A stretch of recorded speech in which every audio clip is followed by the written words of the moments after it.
Remember when the Super Eagles, we also had to play South Africa in the playoffs, and we lost. I hope it won't be lightning striking twice with regards to Nigerian football. But how much of this performance, and not just the Falcons, the under-20s, national football teams have not been performing in the last few months and years, is that an indictment on Nigeria's football administrators? Because the current NFF Secretary General and the President are going for re-elections. Is it something we need to monitor, our football administration?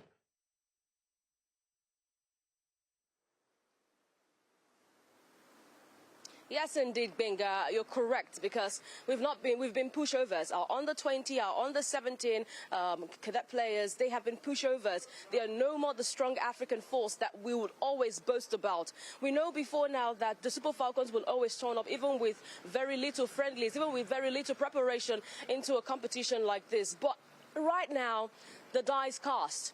Like every single African nation have been able to go back to the drawing board, get their act right, dot the I's, cross the T's, because Africa has moved on away from the regular experience football. As they say, experience will make us win. Experience will give us the title.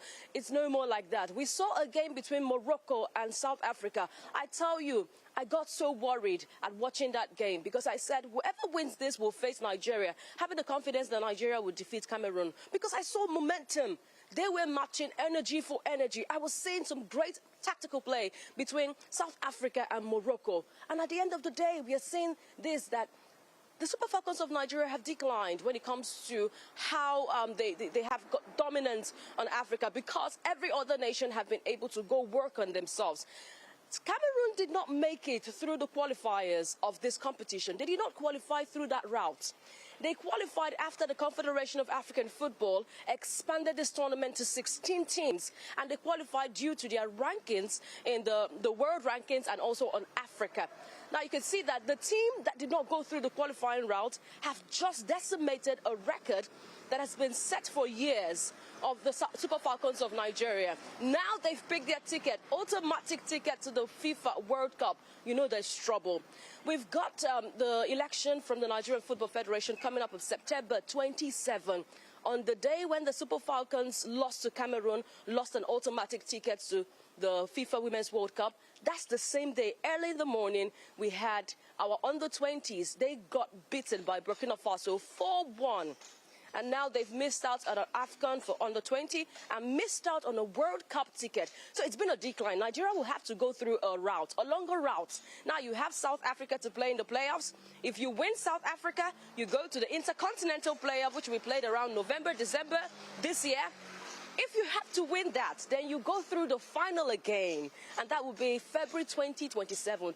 We don't have to go through that route because we had everything in our hands to get this ticket. But right now we're going through the routes that the Super Eagles also had to go through, making it to the World Cup.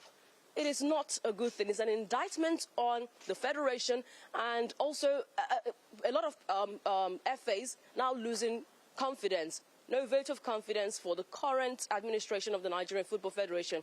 I had a conversation with the General Secretary, Mohammed Sanusi, yesterday after that game, and I wanted to know what is the reaction coming from the administration. And he says they're going back to the drawing board. The attention will be to get the playoff, face South Africa, beat South Africa, but they're going back to have conversations. 27th of September is the next election. We'll wait and see after all this has played out if the current administration will still Let's hope in here that they will do that. Let's hope that they would get to qualify. It's sad. We're starting to see our football. A lot is happening with Nigerian football, but we're happy that Onyinyechi will be joining Jasiri so you can get more information. Thank you so much, Onyinyechi, for speaking with us this morning on Breakfast Central. It's been a full